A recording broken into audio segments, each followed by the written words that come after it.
ধারাবাহিকে বৌমারা দশভুজা super woman 5 নায়িকার দাপট কেমন দেখলো সাল 2024। Hi everyone, welcome back to my channel Anjana Banerjee blogs.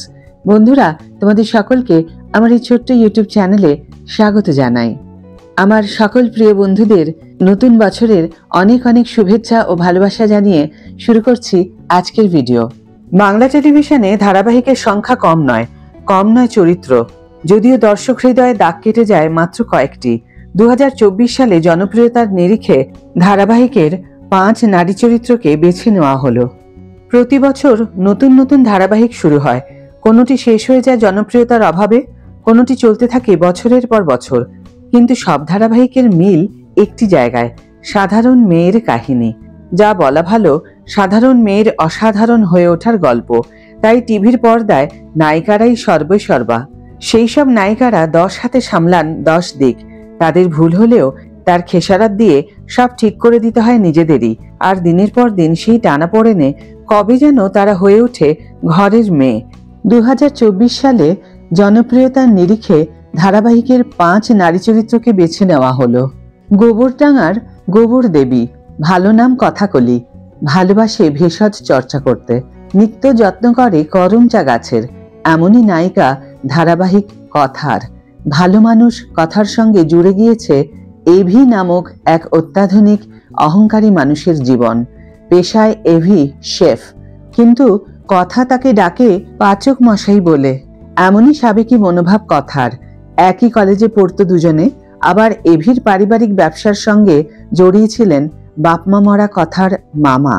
বিয়ের পরও তাদের আদায় কাঁচকলায় সম্পর্ক, কিন্তু ফল্গুধারার মতো প্রবাহিত হয় প্রেম। কথার রয়েছে নানা সমস্যা সমাধান করার প্রতিভা।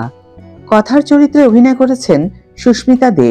এর আগে 2টি মেগা ধারাবাহিকে মুখ্য চরিত্রে দেখা গিয়েছে তাকে। তৃতীয় ধারাবাহিকও জনপ্রিয়তার শীর্ষে। এরই মধ্যে শোনা গিয়েছে বাস্তবেও পাচক মশাই রূপী সাহেব ভট্টাচার্যের সঙ্গে তার সম্পর্কের একটা সমীকরণ তৈরি হয়েছে। এবছরের অন্যতম চর্চিত ধারাবাহিক ফুলকি। টিআরপির তালিকায় জোর টক্কর তার কথা ধারাবাহিকের সঙ্গে। নায়িকা একজন লড়াকু বক্সার, তবে তারই মধ্যে রয়েছে প্রেম।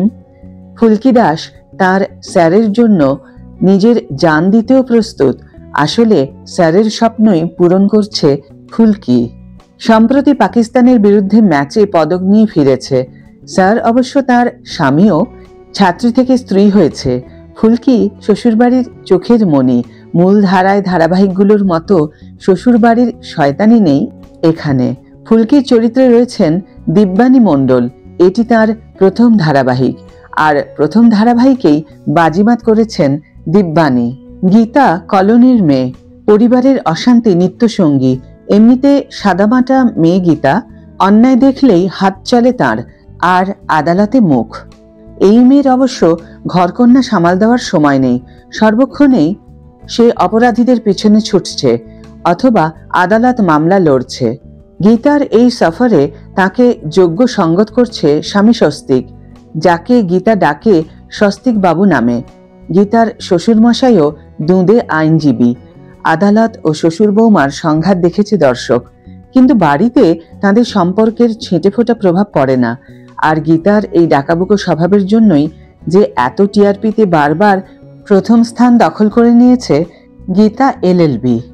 গীতার চরিত্রে হিয়া মুখোপাধ্যায়ের প্রথম ধারাবাহিক না হলেও তাকে জনপ্রিয়তা এনে দিয়েছে এই ধারাবাহিকই। তা এক বাক্যে মানেন হিয়াও। পর্ণার চরিত্রে প্রায় 2 বছর কাটিয়ে ফেলেছেন পল্লবী শর্মা। নিমফুলের মধুর জনপ্রিয়তায় কিন্তু এখনো তেমন ভাটা পড়েনি। সাংবাদিকতা ছিল পর্ণার নেশা। ঘর ও বাইরে সামাল দিতে গিয়ে আচমকাই টালমাটাল হয়ে যায় পর্ণার জীবন। এখন পর্ণার বয়স বেড়ে 50। বয়সের সঙ্গে খানিক ভীতু হয়েছে, কিন্তু দাপট কমেনি তার।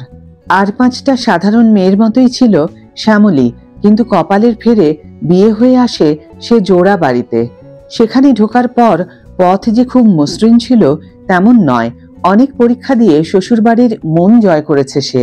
এখন স্বামীর সঙ্গে ছাড়াছাড়ি হয়ে গেলেও শ্বশুরবাড়ির ব্যবসার দায়িত্ব শ্যামলীর হাতেই।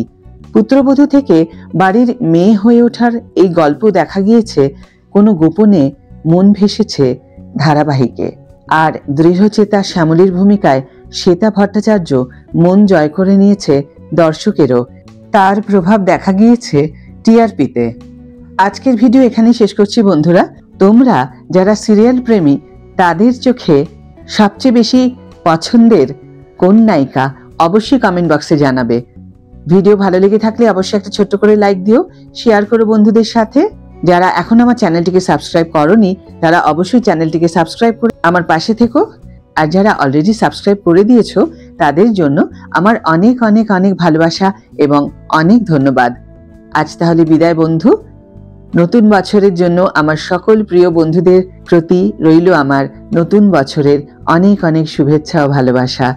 নতুন বছর সকলের জন্য শুভ হোক, মঙ্গলময় হোক এই কামনা করি। ভালো থেকো, সুস্থ থেকো, সঙ্গে থেকো।